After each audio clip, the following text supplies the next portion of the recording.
Tinubu kọ́ ni bẹ́ẹ̀. Tinubu ò lágbára bọ́lọ́run bá nù ṣetán lálẹ́ láti yọ. Tinubu bá wo ẹ fi ènìyàn wí Ọlọ́run, à ń sọ̀rọ̀ Ọlọ́run ẹ sọ̀rọ̀ ènìyàn. Níbi táwọn sọ yìí ìrìn àjò ẹ̀mí ni kì í ṣe tara. Kí wá ní ọ̀nà àbáyọ báyìí bó ṣe rí kí lọ́nà àbáyọ. Ọ̀nà àbáyọ náà ni pé kábẹ́ náà. Ẹ dákun ẹjọ́ wá sí ìyá rẹ̀ gẹ́gẹ́ bí ẹ̀sùn onígbàgbọ́. Àwọn àáfàá nídìílé àwọn ìyá ni wọ́n ṣe jọ́mẹ́jọ, ìyá sì wà mútúárì. Ọ̀dà yín là ń retí. Ẹjẹ́ mọ́jà sọ̀rọ̀ wá sí ìyá rẹ̀. Ẹjẹ́ Sunday Igboho wá sí ìyá rẹ̀. Bí wọ́n ti ń bẹ Asiwaju Bola Ahmed Tinubu nìyẹn o, ọ̀rọ̀ tó sì ń bẹ̀bẹ̀ fún níbi Sunday Adeyemo ẹni tí gbogbo àgbáyé túmọ̀ Sunday Igboho yóò ṣe wá sìnkú màmá ẹ̀ tó jáde láyé. Wọ́n ní kí Bola Tinubu Akanbi ọmọ Olodo rẹ̀ kó ṣíjú àánú wò kí ọkùnrin olóṣèlú ìmọ̀wò tí Igboho ti sẹ́yìn o. Ìyẹn lọ́gọ́ táwọn Tinubu ń wá ìbò tí ọkọ̀ Oluremi ló ń fẹ́ di ààrẹ Nàìjíríà, ṣùgbọ́n táwọn Sunday Igboho sọ pé kò sóhun tó ń jẹ́ báwọn o, ìbò kan báyìí kò ní ṣẹlẹ̀ mọ́ ní Nàìjíríà. Lílọ́gan ni ìran Yorùbá fẹ́ lọ kúrò lára orílẹ̀-èdè yìí kí ọmọ Abibatu Mogaji tètè gbàgbé àti fẹ́ ṣe ààrẹ Nàìjíríà lásìkò ọ̀hún bí wàhálà Yorùbá nation ṣe wà nígbà yẹn nìyẹn o. Bẹ́ẹ̀ ni wọ́n rá májàsọ́lá mú ní Igboho ṣàbángbẹ̀yìn òdiwọ̀ ọ̀kọ̀ọ̀kan lé ìyẹn láti gbà díẹ̀ sẹ́yìn. Ẹ̀bẹ̀ ṣáá ni wọ́n ń bẹ̀ o nítorí màmá ẹ̀ tó yẹ kí wọ́n ti gbé sí kòtò ni o, kí màmá òun tètè lọ rè sinmi o. Ṣá o pásítọ̀ Bùsọ́lá Ọlábánjí ti jáde o, ohun tó sọ ni pé Tinubu gan kọ́ ló fi Igboho sí àhámọ́ o, bẹ́ẹ̀ kì í ṣe Buhari pàpà tó gbéjọba ẹ̀ sílẹ̀, àti pé àwọn ìjọba orílẹ̀-èdè Kútọ́nù pàpà kò kájú ẹ̀ o láti fi Sunday Igboho sátìmọ́lé wọn. Ó ti sọ pé dípò Tinubu táwọn èèyàn Igboho ń bẹ̀ yìí, ọba aláwòrábí gan ni kí àwọn ọmọ olùtọ́jà ìwọ̀ máa bẹ̀ lásìkò yìí tó nínú ẹ̀wọ̀n ẹ̀mí gan ni wọ́n jù ú sí, àti pé katapila gan ni wọ́n fi di ipa o. Bí ọ̀rọ̀ bá sì kanlẹ̀ tó kùn òkè Olodo tó màre ní kí gbogbo ọmọ Yorùbá ó máa bẹ̀ lásìkò yìí, kì í ṣe Akanbi ọmọ Olodo dẹ o. Ṣá o kí wá ní ọ̀nà àbáyọ gan o, ọ̀rọ̀ léèwọ̀ láti ẹnu pásítọ̀ Bùsọ́lá Ọlábánjí ọmọ olóòrè kan Oluremi dánáyangbó ọlọ́fìhàn. Láìpẹ́ yìí ní gbajúgbajà ajàngbara ilẹ̀ Yorùbá ní olóyè Sunday Adeyemo tí wáyé mọ̀ sí Sunday Igboho pàdánù ìyá wọn. Látìgbà náà ni àwọn kan sọ pé àwọn náà ti wà ní ibi tí wọ́n gbé wọn pamọ́ sí kí wọ́n tó ṣètò à ń sìnkú, à ń ṣe àwọn ètò mìíràn tó bá ìlànà pípa òkú mọ́. Láìpẹ́ àwọn fídíò tí àwọn rí ń tà sìn, àwọn èèyàn ti ń bẹ ìjọba Bola Tinubu pé kó dákun kó jọ̀ọ́ kó jẹ́ kí olóyè Sunday Igboho kó jẹ́ kó wálé, kó wá ṣe òkú yẹ kó wá daṣọ rebo màmá tó bí i.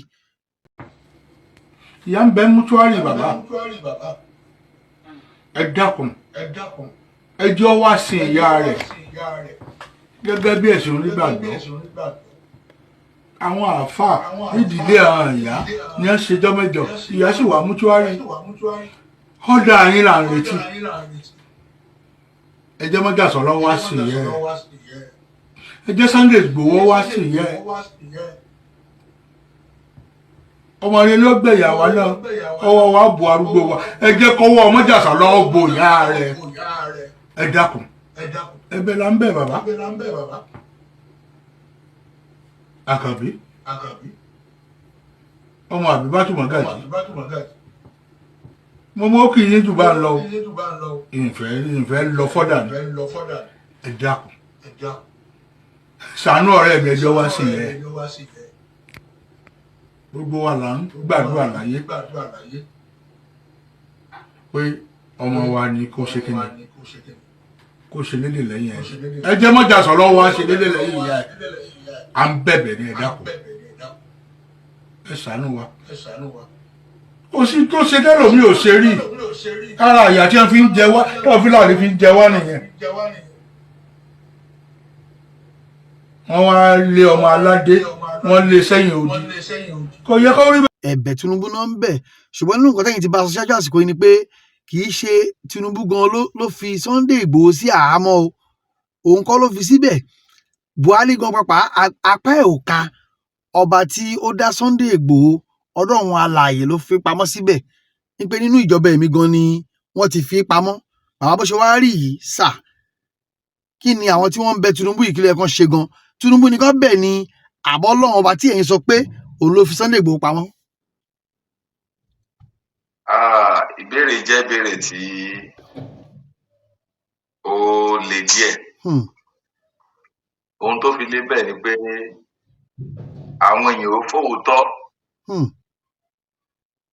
wọ́n ra irọ́ ju òótọ́ lọ. Tẹ́ bá gbé irọ́ dọ́jà, ó máa ń yá ju òótọ́ lọ láti rà. Ṣùgbọ́n olóòótọ́ lè pẹ́ kó tó tà. Ṣùgbọ́n nígbà tí àwọn tó ra òótọ́ náà bá dé, olóòótọ́ máa ń níyì. Mo ti sọ ní ọ̀pọ̀lọpọ̀ ìgbà, èmi kò sí oore ọ̀fẹ́ tó mú mi tí n bá ní oore ọ̀fẹ́ láti tú olóyè Sunday Igboho lẹ̀. Àrán mi wáyé láti wá tú gangan ni. Iṣẹ́ tẹ́lẹ̀dùmarè fún èmi nìyẹn. Àdẹ̀ rán mi nínú nǹkan mi lẹ́yìn orúkọ Jésù nìkan. Láti máa lò. Kò sí nǹkan mìíràn. Mo dẹ̀ ń sọ àṣírí ayé ó wà lọ́wọ́ àwọn tí Ọlọ́run yàn tó dẹ̀ fẹ́.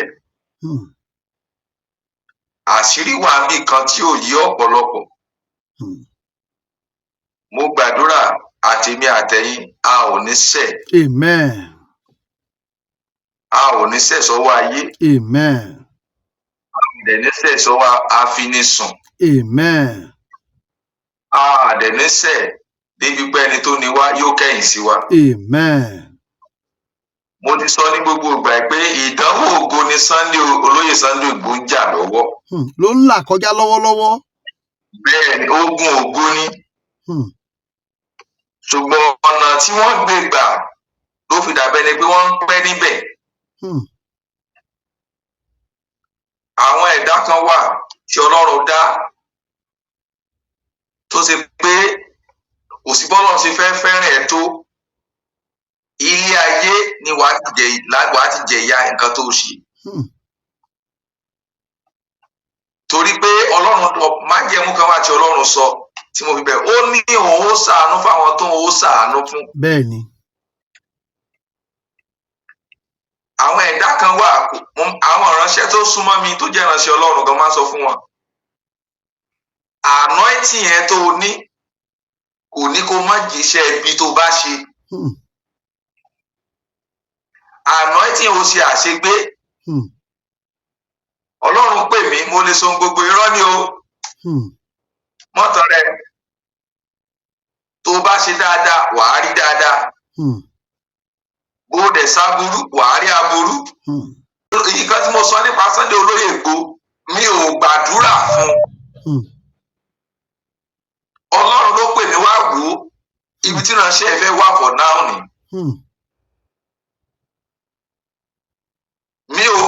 Mi ò tiẹ̀ jòkó ńjọ́ kan rí kí n sọ pé mo fẹ́ bẹ Ọlọ́run fún. Tó tó di pé ìràn yẹn wá ni mò ń sọ o. Bẹ́ẹ̀ ni pé ẹni tí yẹn kan sáà mọ̀ tó náà jẹ́ olórí nílẹ̀ Yorùbá. Mo kàn mọ̀ náà ni. Ètò pé mo jòkó ńjọ́ kan gbólú ara mi ṣàánú ẹ̀, mi ò mọ̀ rí, mi ò bẹ náà fún rí. Ọlọ́run kan áńgẹ́lì ẹ pè mí jọ́ yẹn náà ni Olúwa ní kí n fàṣírí ilé ọ lọ́wọ́. Mo dẹ̀ jáde pé torí ìpele ní ìjọba ẹ̀mí. Ìpele tí Olúwa gbé mi lọ́jọ́ yẹn mo mọ̀ pé a fẹ́ fi ìránṣẹ́ sínú inú ìgbèkùn ni. Mo dẹ̀ jáde, ẹ sọ fún ìránṣẹ́ kó má wá sékòó. Ẹ sọ fún ìránṣẹ́ kó jáwọ́. Ṣùgbọ́n ẹ mọ̀ pé orílẹ̀-èdè tá a wà ẹ́ pàápàá tó o bá ti lówó tó o dẹ̀ lórúkọ ayé ọkọ rẹ̀ kún. Mo sọ fún yín, mo tún sọ fún àwọn tó jẹ́ àfáà tán jẹ́ mùsùlùmí tán súnmọ́. Bóyá tiẹ̀ máa bí àwọn tí ọbẹ̀ bá wá ọmọ àwọn trouble. Ibi tí Ọlọ́run fi hàn mí ibi tán ń gbé lọ yìí kò dẹ̀ tí kú ọbẹ̀ di àárọ̀ yìí. Kò tí kú ọbẹ̀. Sọ́jà Tinubu kọ́ nìkan bẹ̀. Tinubu ò lágbára bọ́lọ́run bá nù ṣetán lálẹ́ yìí. láti yọ. Tinubu bá wo ẹ fi ènìyàn wí Ọlọ́run, à ń sọ̀rọ̀ Ọlọ́run ẹ sọ̀rọ̀ ènìyàn. Bí Ọlọ́run bá ṣetán ní wákàtí màá ní yàn sọ̀rọ̀ lọ́wọ́ ẹ̀, ìjẹ́ ẹnìkan lè dá dúró ni. Kò sí. Kábíyèsí Elédùmarè ọba tó ní gbogbo agbára láyé àtọ̀run. Azza wa Jalla, Ọlọ́run ló ń jẹ́ bẹ́ẹ̀. À ń sọ̀rọ̀ Ọlọ́run ẹ sọ̀rọ̀ ènìyàn. Ènìyàn kí ló fẹ́ ṣe agbára orí Tinubu ní. Agbára wo náà ní ṣe bọ́ọ̀lù làwọn náà ń pè. Ọ̀nà tó wù kẹ́dà lè gbà gòkè. Àwọn ẹ̀dá tèmi bá níwà, àwọn ẹ̀dá tèmi máa ń sá fún, àwọn ẹ̀dá tèmi máa ń wàásù fún, àwọn ẹ̀dá tí mo níjà pẹ̀lú, òun làwọn ẹ̀dá tán ní kò sọ́lọ̀. Gbogbo àwọn tẹ́ ń sọ tán wà lórí òkè. Ẹbí wọn pé sọ́lọ̀ ń wà, wọ́n á sọ fún ẹgbọ́n lọ́run wà, Ọlọ́run wà. Ìgbà yẹn la máa wàásù fún wọn. Ṣùgbọ́n wọ́n máa pọ̀ Ọlọ́run wà, sódà àwọn tó máa pọ̀ Ọlọ́run wà kí wá lẹ́ máa pọ́n wọn lé fún. Bíbélì kan ni a bọ̀wọ̀ fáwọn aláṣẹ, a mọ̀ bí Ọlọ́run ló gbé wọn sípò agbára. Ṣùgbọ́n níbi táwọn sọ yìí, ìrìn àjò ẹ̀mí ni kì í ṣe tara. Kí wá ní ọ̀nà àbáyọ báyìí? Bó ṣe rí kí lọ́nà àbáyọ? Ọ̀nà àbáyọ náà ni pé kábẹ́ náà. Ṣùgbọ́n àwọn tó náà ń bẹ lọ́hùn fún yín, sáwọn sọ́wọ́ tí wọ́n náà mọ́. Tó ń bẹ Ọlọ́run ọba fún Sunday Igboho ṣọ́ wọn mọ́ pé kó bọ́ ń bẹ̀. Bẹ́ẹ̀ ni. Bíkọ́ bí ẹlẹ́ṣẹ̀ tí Ọlọ́run ò gbóhùn ẹ̀ bá ń bẹ lọ́hùn fẹ́ ẹlẹ́ṣẹ̀, rìsọ́ọ̀tì fẹ́ẹ́lì ọ̀nà jọ máa rí.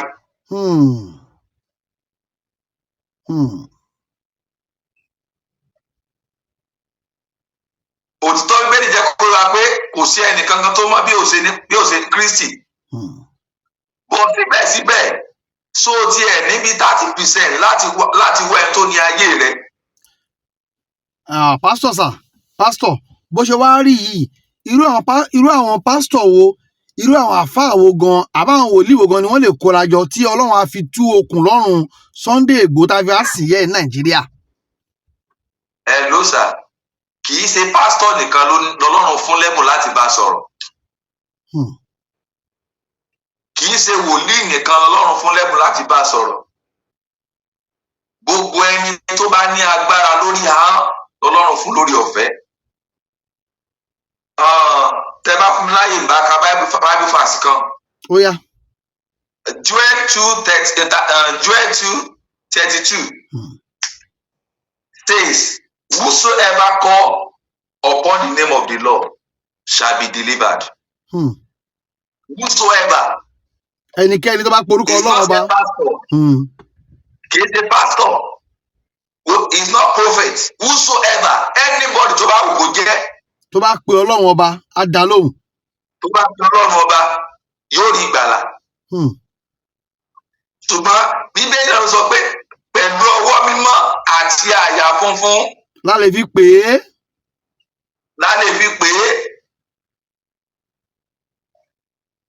So that the condition is now, kì í ṣe gbọ́rọ̀ pé à ń gbẹ́ bọ́ lélẹ́yìí.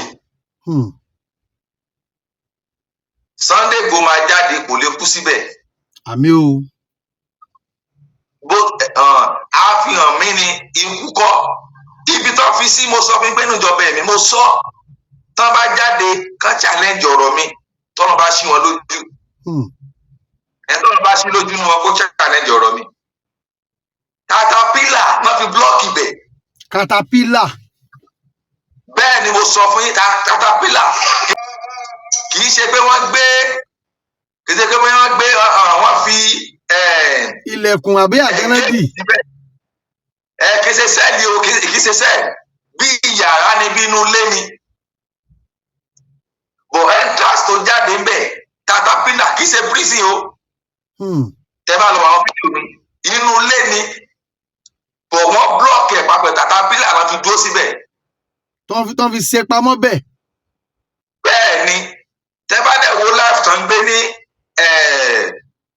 ibi tí wọ́n wà ní Kútọ́nù, ẹ máa rí pé láìpẹ́ náà wọ́n live inú yàrá ni bọ̀ wọ́n lè jáde náà. Ó wà ní fídíò bíi 5-6. bẹ́ẹ̀ ni. So that ìta nílò èmi mọ̀ ó níwájú ẹni tó ní ayé bọ́lọ́run bá fi hàn mí tó tọ́ tá a bá bí ọlọ́run ó gbọ́. Gẹ́gẹ́ bí ọmọ Yorùbá, gẹ́gẹ́ bí ọmọ olùtọ́láwà tí ẹ̀yin náà ń ṣe, kí nípa tí kí ni ojúṣe yín tí ọkùnrin yẹn á fi bọ́ nínú àhámọ́ ẹ̀mí tí Ọlọ́run Ọba alààyè tó fi sí gẹ́gẹ́ bẹ́ẹ̀ sọ fún wa, kí nípa tẹ̀yin gan pàpà. Ẹ mọ̀ pé ọ̀rọ̀ ilé ayé bẹ́ẹ̀ ṣe sọ nísìn lórí mo rí pé bẹ́ẹ̀ ṣe pè lónìí ó ka yín lára díẹ̀. Bẹ́ẹ̀ ni gbogbo ọmọ Yorùbá ló ká lára kó tiẹ̀ wá sìn yẹ́ náà ní ìsìn báyìí ẹ mọ̀ pé ọ̀tọ̀ ni pé màmá bẹ Ọlọ́run fún wọn ti bá rántí.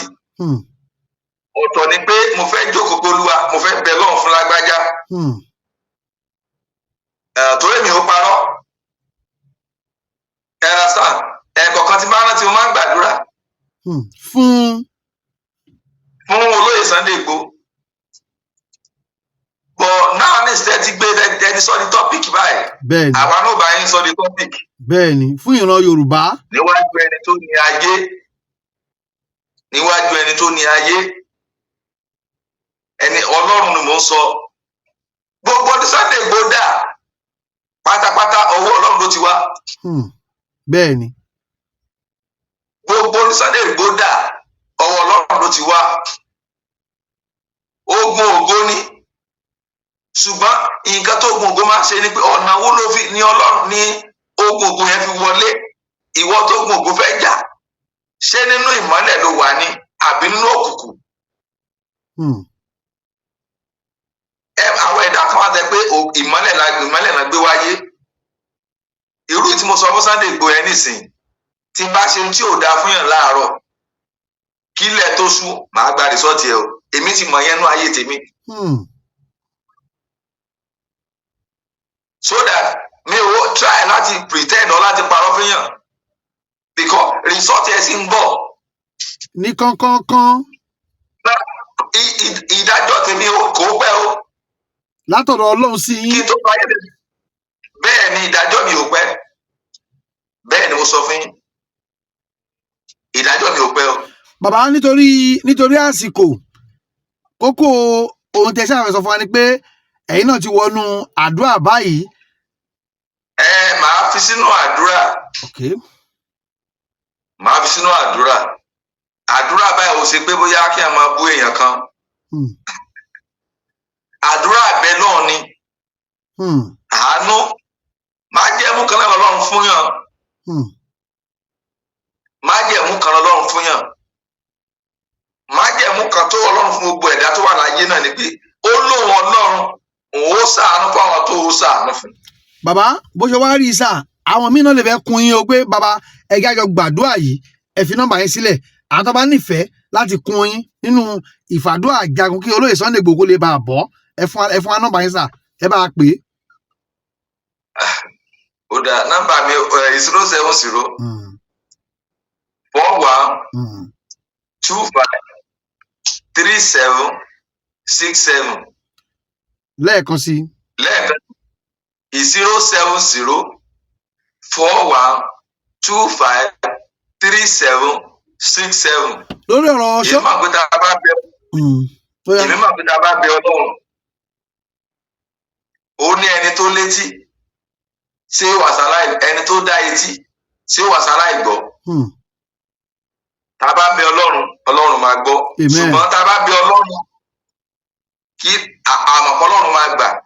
Sáwọn ènìyàn yìí máa pọ̀ Ọlọ́run ló tú àwọn sílẹ̀ bí. Wọ́n máa mọ̀ ọ́ pẹ̀lú ògo Ọlọ́run pẹ̀lú pé àti sapá àti sápọ̀n àti dán ogun ẹ̀ wò nígbà àti pa àsọ́dọ̀ Ọlọ́run báyìí kọ́lọ́run gbà fún wa. Bàbá kí a tó máa lọ sà ọ̀rọ̀ ṣọ́ọ̀ṣì wa tá à ń kọ́ lọ́wọ́ níbo lẹ bá dé níbo ló kù sí. A nílò ìrànlọ́wọ́ o. Ẹ já wò. Tó a pè yẹn a nílò ìrànlọ́wọ́ ó dára ká tọrọ ju pé ká fi rọ́gbà lọ. Mi ò dẹ̀ lọ pé àtúntò jáde pé bá mo gba owó kan lọ́wọ́ àfi tó bá yọ̀ǹda tó bá fún mi tó bá wù ẹ́ láti yọ̀ǹda bóyá mo gbàdúrà fún wa ní kó lọ mówó wá àbí mo ní kó lọ ra omi àbí mi ò ṣe lájọ tí mo ti ní pè. Àdúpẹ́. Àwọn èèyàn dẹ̀ ní ẹ̀rí. So a nílò ìrànlọ́wọ́ tá a bá rí ẹni tó lè ràn wá lọ́wọ́. Ìrànlọ́wọ́ yẹn pọ̀. Ṣùgbọ́n a lè sọ wípé nǹkan báyìí a lè gbé bùkátà wa lẹ́nìkan lọ. Bíbélì náà sọ ó ní love your labour as you love yourself. Ó ní fẹ́ràn ara rẹ bó ṣe fẹ́ràn ẹnìkejì rẹ. Ó ní pé bí o bá ní £1 lọ́wọ́ má fi gbogbo £1 yẹn lẹ̀. Rí i pé wọn náà ó tẹ́rẹ̀ ẹ lọ́rùn kó tó yọ díẹ̀ tó bá ní. Àgbọ́yé. So that a ní ìrànlọ́wọ́. Ìrànlọ́wọ́ tó tiẹ̀ pọ̀. Ẹ fún wa ní account number tó lè sanwó sí láti fi kún ṣọ́ọ̀ṣì lọ́wọ́ lórí ìtútẹ́ ìṣe lórí ẹ̀. Account number yẹn dà sá. Okay, church secretary account number là ń lò for now. Fadeke Ọmọlára Ìtìnú 20 999 21211 UBA. Lẹ́ẹ̀kan sí. Fadeke Ọmọlára Ìtìnú 20 999 21211 UBA. Ká tó máa lọ sá. Mo dẹ̀ gbàdúrà gbogbo ìwọ tí Ọlọ́run bá lò láti ran iṣẹ́ ìránṣẹ́ lọ́wọ́, Ọlọ́run náà máa ràn náà wọ́n náà lọ́wọ́. Amen. Àlàáfíà ni fún. Ká tó máa lọ sá, àdúrà tẹ́ fẹ́ ṣe fún Sunday Igboho ẹ já bẹ̀rẹ̀ báyìí. Ẹ tiẹ̀ kọ́kọ́ ṣàdúrà yẹn lọ kí gbogbo ayé gbọ́ báyìí. Ó yá. Ó dà. Kò sádúrà tí mo fẹ́ gbà ní pé kí n lo májẹ̀mú lọ. Torí májẹ̀mú ó yára sílẹ̀kùn. Tó bá kó ti tọ́ Ọlọ́run fi hàn mí tòótọ́. Tí ó ṣe pé mo kàn jáde mo parọ́ mọ́. Tí ó ṣe pé káyé lè mọ̀ mí ni mo fi sọ. Tí ó ṣe pé mo wá nǹkan míì tó bá kó tọ́ Ọlọ́run fi hàn mí. Mo lo májẹ̀mú àti ìṣẹ́jú náà. Àti oore ọ̀fẹ́ tọ́lọ́run rí inú ayé mi láti fi àṣírí rẹ̀ hàn mí. Mo sọ̀rọ̀ jáde ìtí alágbára yóò lè dá dúró. Mo wọnú májẹ̀mú ìran ọjọ́ náà. Mo ṣí ilẹ̀kùn ìkíní, bẹ́ẹ̀ ni mo ṣí ilẹ̀kùn kejì. Mo ṣí ilẹ̀kùn kẹta tó pé hallelujah nìkan ni wọ́n ń kọ. Mo ṣí ilẹ̀kùn kẹrin tó pé ògo ni fún Ọlọ́run náà wí. Mo ṣí ilẹ̀kùn ìkarùn-ún ibi tí àwọn áńgẹ́lì funfun ti ń kéde ògo rẹ̀. Mo wá ṣí ilẹ̀kùn kẹfà lónìí níbi tí agogo ti ń kéde ògo Ọlọ́run. Mo ṣí ilẹ̀kùn keje ibi tí wọ́n ti ń pe ògo ni fún Ọlọ́run tó ní gbogbo ayé àtọ̀run. Mo sọ̀rọ̀ jáde lónìí bí ìránṣẹ́ ọba tó ní ayé tó ní májẹ̀mú àti agbára. Mo béèrè fún àánú lórí ìránṣẹ́ yìí. Èyí tí mo mọ̀ sí Sunday tí ayé ń pè ní Igboho Ọlọ́run. Tó bá kó tó lọ fi rán ẹ̀hàn mi. Àánú tó fi rí mi tó fi hàn mí. Àánú náà Ọlọ́run bá mi fi tú sílẹ̀. Amen. Lórúkọ Jésù, Sunday Igboho gba ìtúsílẹ̀. Amen. Orí abẹ́rẹ́ mo ti sọ lónìí. Bí n bá jẹ́ ẹni tó rà àánú gbà tí ó ṣe nípa agbára, tí ó ṣe nípa àwẹ̀, tí ó ṣe nípa mímọ̀ ṣe, tí ó ṣe nípa àdúrà, tó bá pé àánú rẹ̀ ni mo rí gbé Ọlọ́run tó fi pè mí. Mo tọrọ àánú ní gbangba fún ìránṣẹ́ lónìí. Sunday Igboho lórúkọ Jésù ó dẹni ìtúsílẹ̀ o. Amen. Gbogbo tí a fi yí ọ ká nínú ẹ̀mí àti nínú ara lónìí, gbogbo katapila inú ẹ̀mí lónìí ọ̀run ká kúrò lórúkọ Jésù. Amen. Sunday Igboho gba òmìnira. Amen. Ó gba òmìnira. Amen. Nínú ẹ̀mí lónìí ó gba òmìnira. Amen.